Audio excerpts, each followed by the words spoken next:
Good morning, Lufkin Central Faith Family and online worship community. My name is Jason Hollinger. I'm the preaching and community minister here. And in our time in Jesus and Coffee this morning, I want to tell you first off about a woman named Hannah, a mother who had no children but desperately longed for children, wanted to be a mother. And just as Hannah, prayed constantly for a child, um, well, she has one. Eventually, she does have a child.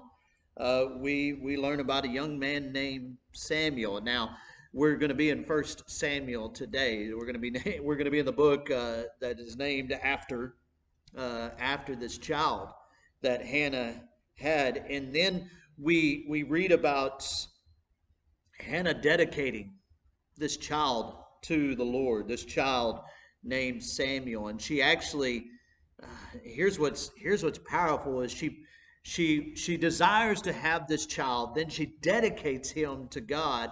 And then comes a time where when he becomes a certain age, she takes him to be with a priest and to live with this priest so that he may be raised to know the Lord and to serve the Lord. And we're going to spend some time in First Samuel chapter 3 today, and it leads us into the next phase of Samuel's life.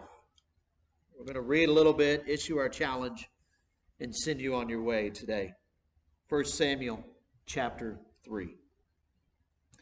Now the boy Samuel was ministering to the Lord in the presence of Eli. Eli was who Hannah had, he was the one who she placed the life of her son in to be raised to know the Lord, to minister to others.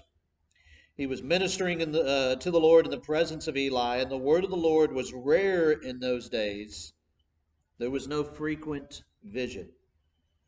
At that time, Eli, whose eyesight had begun to grow dim, so that he could not see, was lying down in his own place. The lamp of God had not yet gone out, and Samuel was lying down in the temple of the Lord, where the ark of God was.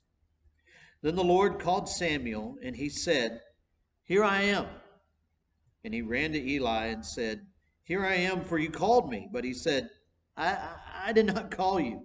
Lie down again. So he went and lay down.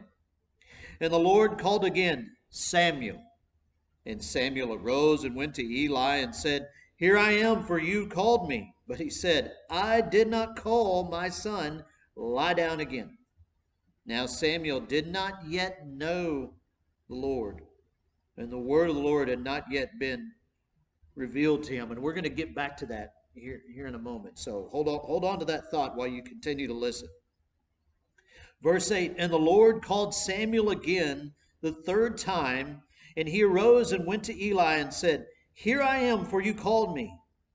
Then Eli perceived that the Lord was calling the boy. Therefore Eli said to Samuel, "Go lie down, and if he calls you, you shall say, 'Speak, Lord, for your servant hears.'" Powerful. So Samuel went and lay down in his place.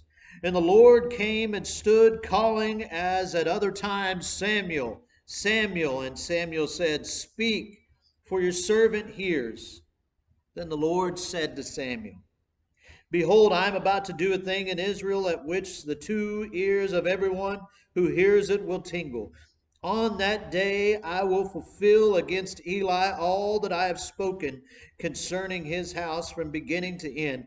And I declare to him that I am about to punish his house forever for the iniquity that he knew, because his sons were blaspheming God." Now, you can go back and see how Eli rebukes his sons for this, but he says, Eli's household, his sons were blaspheming God, and he did not restrain them. He might have done it too late, right?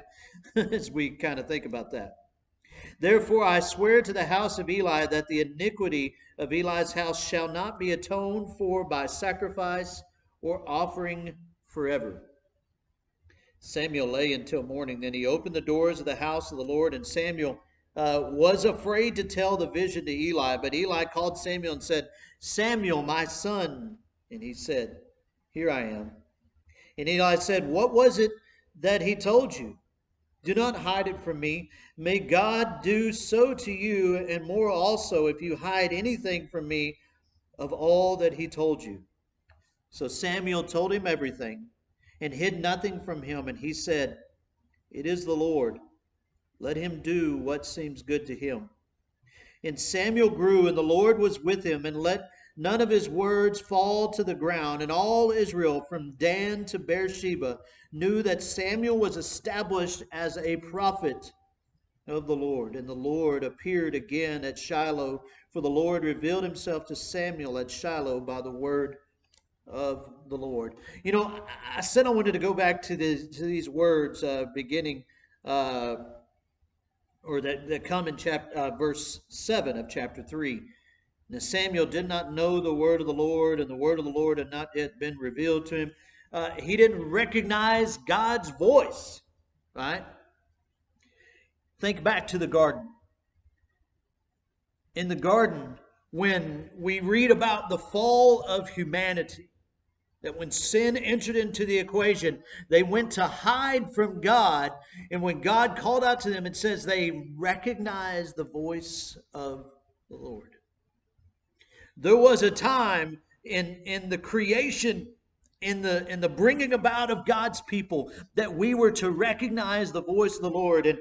And in Samuel's life and in Eli's life, there was a moment, there was a season where they were without visions, where they had lost that recognition of God's voice. Now, make no mistake, God was still speaking. God was still active.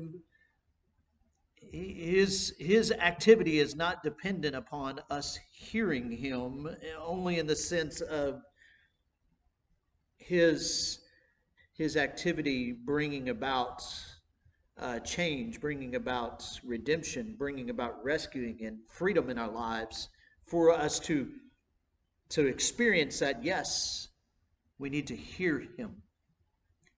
He still speaks, whether we listen or not, whether we recognize his voice or not.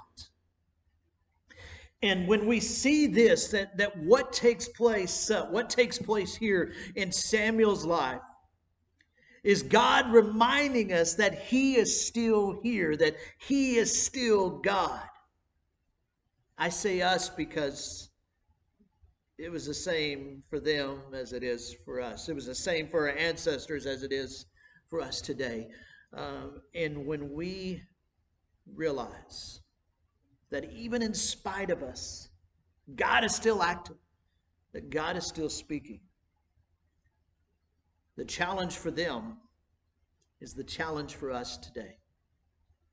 God is speaking. Will we listen?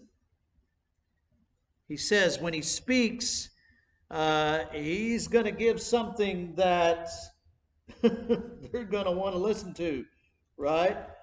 That it's, everything that he's going to tell them, everything that he's going to give them, that what is heard, it will cause their ears to tingle. It will cause a response. Listen to God. He's going to bring about something in you, for you, through you. It's going to cause others to want to know it. Can't wait to hear how it goes for you. Y'all have a great day. God bless.